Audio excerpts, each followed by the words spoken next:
Hello दोस्तों, नमस्कार। आसिया online classes में आप सबका स्वागत है। दोस्तों, पिछली कक्षा में या पिछली जो क्लास या लेक्चर हमारा था, उस लेक्चर में हम वायुमंडल की दूसरी परत अर्थात समताप मंडल का अध्ययन किए थे। और उस समताप मंडल में हमने आपको ये बताया था कि समताप मंडल की ऊंचाई कितनी है, उसकी मोटाई कितनी है, उसके निचले हिस्से में ओजोन गैस की प्रधानता है। ठीक है, इसलिए उसको ओजोन मंडल कहते हैं। इस मंडल में तापमान ऊंचाई के साथ बढ़ता है और तापमान बढ़ते बढ़ते कहाँ पे पहुँच जाता है? 0 डिग्री सेंटीग्रेड तक। फिर आपका क्वेश्चन हो सकता है कि सर 0 डिग्री सेंटीग्रेड जब तापमान में धनात्मक परिवर्तन हो रहा है तो 0 डिग्री सेंटीग्रेड पे कैसे बढ़े जाएगा? कारण ये था कि उसके पहले तापमान मतलब माइनस में था, इसलिए क्या होगा, पहले माइनस को कंप्लीट करेगा, फिर क्या होगा, धनात्मक में जाएगा। तो माइनस को कंप्लीट करता है तब तक पुनः दूसरा मंडल स्टार्ट हो जाता है, और जब दूसरा मंडल स्टार्ट होता है तो उसमें पुनः तापमान गिरने लगता है। और जो दूसरा मंडल स्टार्ट होता है उस मंडल का नाम क्या है? मध्य मंडल। यहाँ पे मैं लिखा हूँ मध्य मंडल, क्योंकि आज इसी टॉपिक का हमें अध्ययन करना है। किसका? मध्य मंडल। इसको इंग्लिश में हम क्या कहते हैं? इसको इंग्लिश में हम कहते हैं मेसोस्फीयर।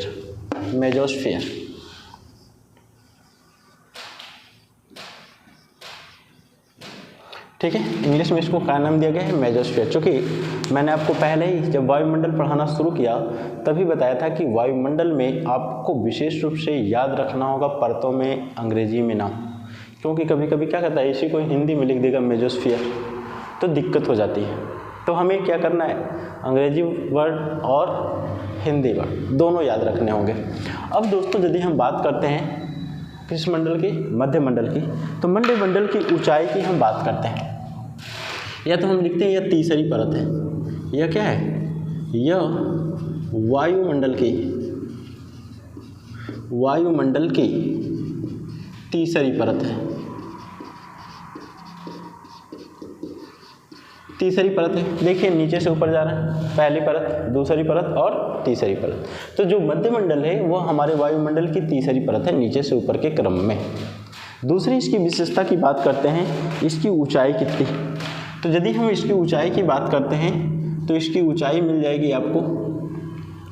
ऊंचाई कितनी है? 50 से लेकर के 80 किलोमीटर की ऊंचाई तक यह पाया जाता है। मोटाई यदि पूछा जाएगा इस परत की मोटाई कितनी है, यदि पूछा जाए कि यह कितनी मोटी परत है, तो इसकी मोटाई देख लीजिए आप। इसकी मोटाई हो जाती है लगभग 30 किलोमीटर। यह मोटी परत है, 30 किलोमीटर मोटी परत के रूप में यह जानी जाती है। अब यदि आगे हम चलते हैं तो अगली विशेषता पे यदि हम चर्चा करते हैं तो यहाँ पे ऊंचाई के साथ तापमान गिरता है। यहाँ ऊंचाई के साथ तापमान गिरता है। ठीक है, जैसे जैसे हम ऊपर जाते हैं तो तापमान में क्या होती है? गिरावट दर्ज होती है। चूँकि आप देखे होंगे पहली जो वायुमंडलीय परत थी, इस वायुमंडलीय परत में जैसे जैसे हम क्या कर रहे थे, ऊपर जा रहे थे, तापमान घट रहा था या गिर रहा था। और तापमान के गिरने का दर क्या था? 0.65 डिग्री सेंटीग्रेड प्रति 100 मीटर। या तो हम दूसरे रूप में कहें कि 1000 मीटर पे 6.5 डिग्री सेंटीग्रेड तापमान गिर जा रहा था। लेकिन यदि हम दूसरी परत की बात किए जिसका नाम समताप मंडल था, तो वहाँ पे तापमान बढ़ रहा था। और तीसरी परत में भी देखेंगे तो तापमान क्या हो रहा है? ऊंचाई के साथ गिरना शुरू कर दे रहा है। तो इसमें भी तापमान क्या होता है? गिरता है। और तापमान जब गिरता है तो लिखेंगे मध्य मंडल के ऊपरी सीमा पर, मध्य मंडल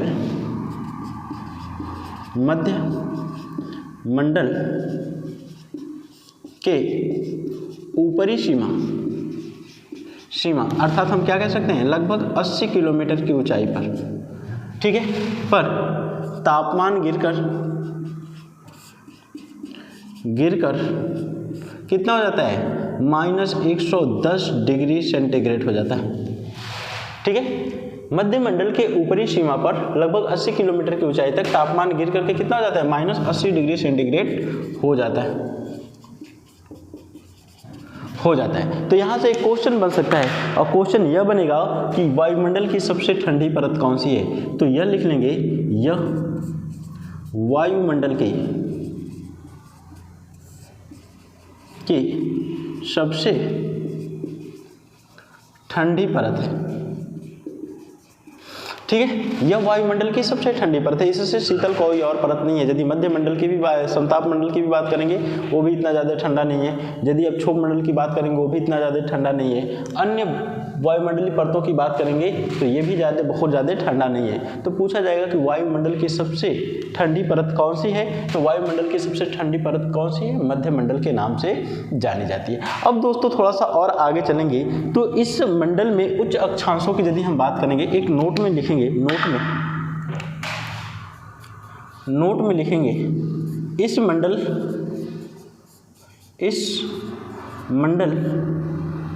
में उच्च अक्षांशों पर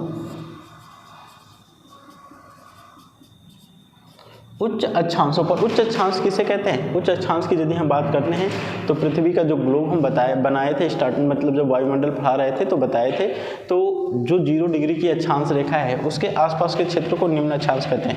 जैसे 30 से 60 की बात करते हैं तो मध्य अक्षांश, और 60 से ऊपर चलते हैं तो उच्च अक्षांश का नाम आ जाता है। ठीक है, तो कह रहा है कि इस मंडल की यदि हम बात करते हैं तो इस मंडल में उच्च अक्षांशों पर क्या होती है, ग्रीष्म ऋतु में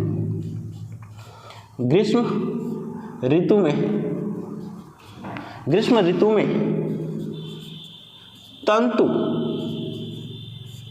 नुमा बादल पाए जाते हैं।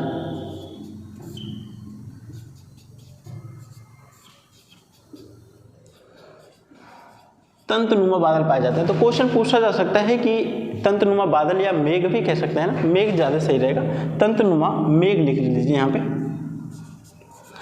तंतुनुमा मेघ पाए जाते हैं। ठीक है, तो ये पूछा जा सकता है कि किस वायुमंडलीय परत में तंतुनुमा मेघ पाए जाते हैं, तो यह इसका आंसर क्या होगा, मध्य मंडल होगा। इसे और किस नाम से भी जानते हैं, तो इसे नाक्टिलूसेंट बादल के नाम से भी जानते हैं, नाक्टिलूसेंट बादल कहते हैं। लिखिए, तंतुनुमा मेघों को, इन मेघों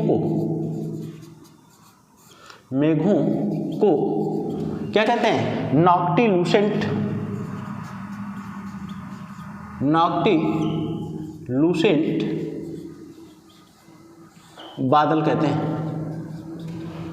बादल कहते हैं, ठीक है। इसे और किस नाम से जानते हैं, नाक्टिलूसेंट बादल के नाम से जाना जाता है। ठीक है, तो यह आपकी क्या हो गई, वायुमंडल की तीसरी परत, जिसको किस नाम से जानते हैं, मध्य मंडल के नाम से जानते हैं। एक बार हम रिवीजन करते हैं शॉर्ट में, और शॉर्ट में रिवीजन करके पूरा का जो अब तक हम पढ़े हैं वो सबका करेंगे।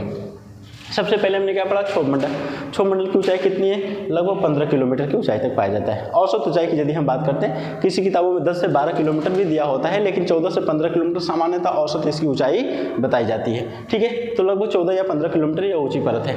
इसमें क्या होता है, तापमान गिरता है। तापमान के गिरने का दर क्या होता है, 0.65 डिग्री सेंटीग्रेड प्रति 100 मीटर होता है। ठीक है, इसमें मौसम संबंधी सभी घटनाएं होती हैं।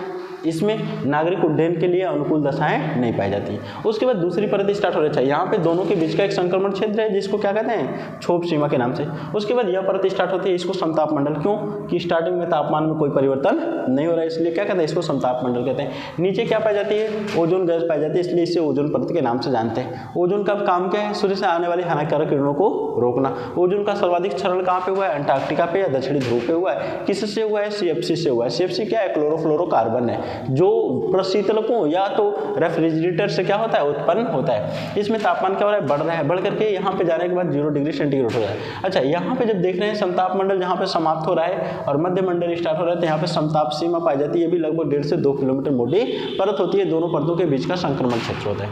उसके बाद मध्य मंडल स्टार्ट हो जाता है, और मध्य मंडल की यदि हम बात करते हैं तो इसको मेसोस्फीयर कहते हैं। ठीक है, यह वायुमंडल की तीसरी परत है। इसकी ऊंचाई 50 से 80 किलोमीटर है, 30 किलोमीटर मोटी परत है। इसमें ऊंचाई के साथ तापमान क्या होता है, गिरता है। जैसे ऊपर जाएंगे तो तापमान क्या हो रहा है, गिर रहा है। मध्य मंडल की ऊपरी सीमा मतलब लगभग 80 किलोमीटर की, मतलब यहाँ तक आकर के यहाँ पर आते आते तापमान कितना हो जाता है, देखेंगे -110 डिग्री सेंटीग्रेड के आसपास पहुंच जाता है। ठीक है, यह वायुमंडल की सबसे ठंडी परत है, इससे ठंडी परत कोई और नहीं पाई जाती है। इसमें क्या होते हैं, तंतुनुमा बादल पाए जाते हैं, तंतुनुमा बादल पाए जाते हैं। और जो तंतुनुमा बादल पाए जाते हैं वो उच्च अक्षांशों पे पाए जाते हैं, मतलब 60 डिग्री के आसपास या ऊपर पाए जाते हैं। ठीक है, उच्च अक्षांशों पे तंतुनुमा बादल पाए जाते हैं, जिन्हें नाक्टिलूसेंट बादल कहते हैं, जो अक्सर ग्रीष्म ऋतु में देखने को मिलते हैं। ठीक है, यह लिख लीजिए, सबसे ठंडी परत है। सबसे ठंडी परत है। यह क्या है? सबसे ठंडी परत है। ठीक है दोस्तों, आज के लिए सिर्फ इतना ही रहेगा, क्योंकि बहुत ज़्यादा व्यस्तता है और मैं थोड़ा सा परेशान भी था, थोड़ा सा लखनऊ की तरफ भी चला गया था और थोड़ा सा और भी एग्जाम की समस्याओं को लेकर के टाइम नहीं मिल पा रहा है, इसलिए वीडियो नहीं बना पा रहे हैं। लेकिन कोशिश करेंगे कि अभी आज भी मैं गारंटी नहीं ले सकता हूँ कि हाँ लगातार वीडियो पढ़ेंगे ही पढ़ेंगे, लेकिन मैं कोशिश करूँगा कि डेली आपको 5 मिनट 10 मिनट का ही वीडियो दें, लेकिन डेली देने का काम करें। दोस्तों वीडियो देखने के लिए बहुत बहुत धन्यवाद।